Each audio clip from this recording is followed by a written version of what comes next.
Muy buenos días, estamos con la misma serie acerca del respeto. Hablábamos con mi esposa esta mañana acerca de lo diferente que es la generación ahora. Yo vengo de una generación donde si yo estaba en mi cuarto a las 10 de la noche, mi mamá asumía y lo más probable es que yo esté durmiendo, pero hoy en día las mamás no saben si su hijo está whatsappeando, está en Facebook, si está durmiendo o no está durmiendo.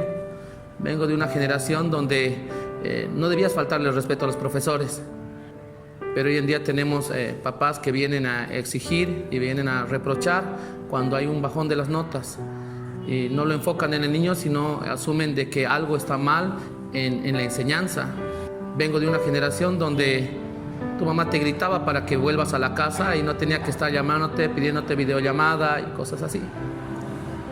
Donde jugar con tus amiguitos era fácil porque tú sabías que solo existía varón y mujer, pero hoy en día te quieren enseñar que hay algo más aparte de varón y mujer, y hoy en día creo que tenemos que hasta tener que mostrarles a las personas que el pasto es verde y comprobar que es verde cuando todo el mundo sabe que es verde.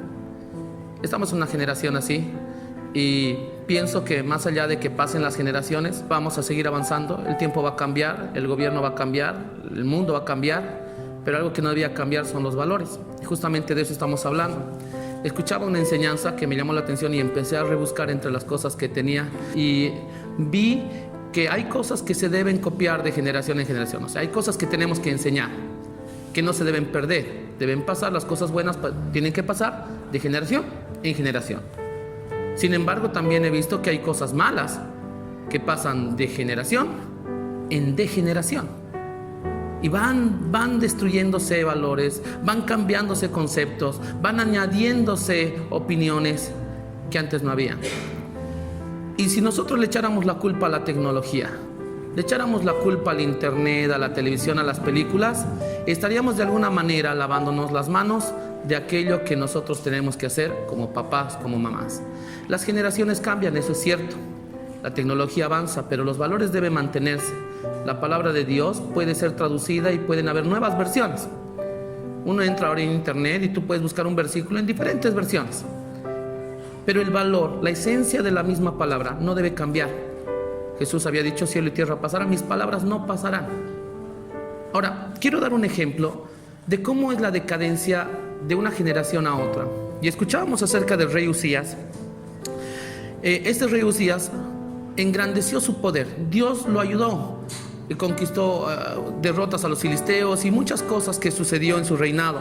Había empezado a reinar muy joven, a los 16 años, habíamos escuchado esto antes, y en el versículo 16 de Segunda de Crónicas 26 dice: mas cuando ya era fuerte, su corazón se enalteció para su ruina, porque se rebeló contra Jehová su Dios, entrando en el templo de Jehová para quemar incienso en el altar del incienso.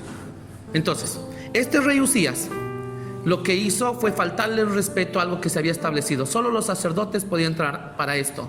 80 sacerdotes entraron detrás de él y trataron de detenerlo, pero él faltó el respeto a una pequeña cosa. Alguno diría: bueno, no es tan grave el tema, pero no quedó ahí. ¿Por qué? Porque yo seguí escarbando un poco más. Segunda de Crónicas 27, bueno, el 26, 23 dice: y durmió Uzías. O sea, Uzías murió. Uzías durmió con sus padres, lo sepultaron con sus padres en el campo de los sepulcros reales, porque dijeron: leproso es. Ustedes recuerdan que Dios le había mandado lepra en la frente. Entonces el hombre murió, se enterró junto a sus padres. Capítulo 27. De 25 años era Jotam cuando comenzó a reinar. El hijo de Uzías, llamado Jotam, empezó a reinar. El nombre de su madre, Jerusa, hija de Sadoc. E hizo lo recto. Ahora esto es lo interesante, mire, la segunda generación. Hizo lo recto ante los ojos de Jehová, conforme a todas las cosas que había hecho Uzías su padre, salvo que no entró en el santuario de Jehová. Ahora quiero que vea lo interesante de esto. Uzías le faltó el respeto. Entró a quemar, a ofrecer ofrenda cuando él no debía hacerlo, no era su función. Ahora su hijo va a otro nivel. Su hijo no quiere entrar en el templo. Si un papá tiene flojera, hace frío y no va a la iglesia, ok, uno diría: está cansado, una semana estresante. Pero si tú no llevas a tus hijos a la iglesia, ellos van a encontrar en esto una práctica. Ellos van a decir: con mi papá íbamos, no íbamos, podíamos faltar. Entonces la siguiente generación puede tomar como algo que es completamente normal no ir a la iglesia. Esto es lo que pasó con Jotam. Él ya no quiso entrar en el templo.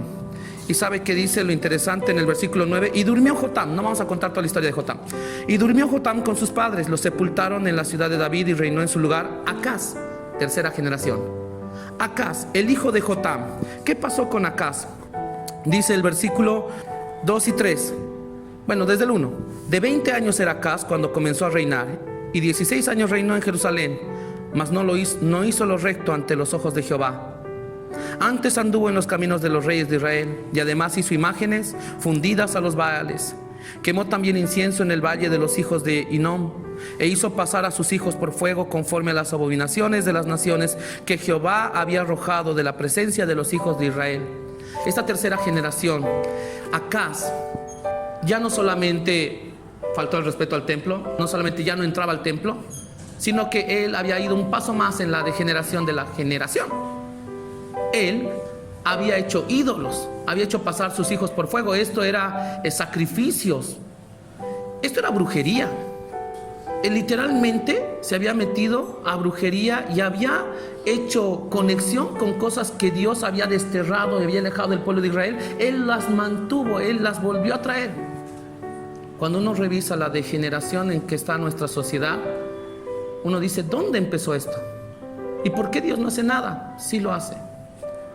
Desde Génesis capítulo 6, que sabemos que le dolió a Dios en su corazón cuando vio que el hombre pensaba continuamente el mal. Y uno diría, entonces no hay esperanza. Esta generación va a empezar a ser peor y peor, como en los días de Noé. Es la antesala de la venida del Señor, es que vamos a estar como en los días de Noé. ¿Y sabe qué? Estamos entrando. Tal vez nosotros estamos viendo el umbral de lo que va a ser esto. Pero si hay algo que el Señor ha establecido en su palabra, que es un pequeño rayo de esperanza, que es vigente en el Antiguo, en el Nuevo Testamento y todos los días, está en 2 de Crónicas 7:14. Esto es lo que Dios dice frente a la degeneración de la sociedad. Dice, si se humillare mi pueblo, sobre el cual mi nombre es invocado, y oraren y buscaren mi rostro, y se convirtieren de sus malos caminos, entonces yo oiré desde los cielos, perdonaré sus pecados y sanaré su tierra. Cuando nosotros pensamos en cómo se va degenerando esta sociedad, también tenemos que ir a la par con la esperanza que el Señor nos da. Y la única esperanza para un departamento, para un país, para una nación, es que busquen al Señor, que se humillen. ¿Y dónde empieza eso? Para que un pueblo se aleje tanto como sucedió en lo que acabamos de revisar en la Biblia, todo empieza desde una pequeña práctica. La falta de respeto también pasa de generación en generación, pero va creciendo. La maldad aumenta. Es nuestra responsabilidad enseñar a nuestros hijos, sí, buscar al Señor, humillarse. Cuando la sociedad más bien te impulsa a que seas más orgulloso, que tus ideas se deben respetar y que puedes patear todos los sistemas habidos y por haber, creo que nosotros todavía tenemos que seguir enseñando lo básico. Respetar a Dios es algo que trae bendición. Faltarle el respeto es algo que destruye generación tras generación. Si se humillare mi pueblo. Y ahora que estamos cerca de celebrar un aniversario más de nuestro país, creo que sería bueno orar también en estos días porque el Señor tenga misericordia de nuestro país, porque más adelante van a venir elecciones y uno no está para discutir. Yo personalmente no estoy para discutir si debe seguir, no debe seguir, si el presidente, no. Pienso que el trabajo se debe hacer muy personal en casa, que no les vas a enseñar a tus hijos a faltarle el respeto a una autoridad, pero sí puedes enseñarle que busque al Señor, que la forma en la que Él se conduzca podría generar un pequeño cambio en su entorno, y los pequeños cambios en el entorno van creciendo también. La bondad pasa de generación en generación y la maldad pasa de generación en degeneración. Vamos a orar un momento, incline su rostro. Señor, queremos agradecerte esta mañana porque estamos en la antesala de celebrar, Señor, un aniversario más de la patria, Señor, pero también reconocemos que nuestro país, Señor, como en muchos lugares del mundo, Señor, está sufriendo cambios. Cuando vemos las noticias, Señor, no es algo agradable ver cuánta violencia, Señor, hijos matando a sus padres, niños que son abusados, niñas que son maltratadas, Señor, niños abandonados en los basurales, Señor. Da tristeza, Padre.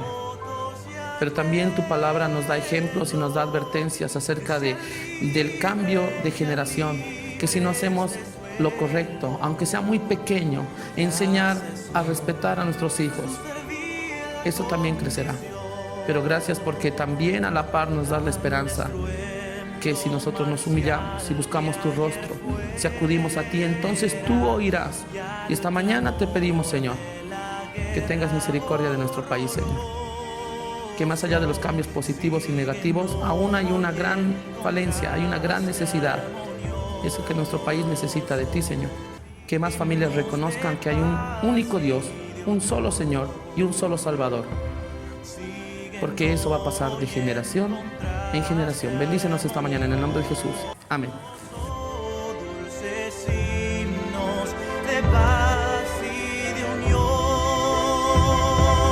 de la patria, del alto nombre, en glorioso esplendor conservemos y en sus alas de nuevo juremos morir antes que esclavos vivir. Morir antes que esclavos vivir. Morir antes que esclavos vivir. Lor eterno a los bravos guerreros, cuyo heroico valor y firmeza conquistaron las glorias que empieza hoy Bolivia feliz a gozar. Que sus nombres, el mármol y el bronce, a remotas edades transmitan y en sonoros cantares repitan: libertad, libertad, libertad. Y en sonoros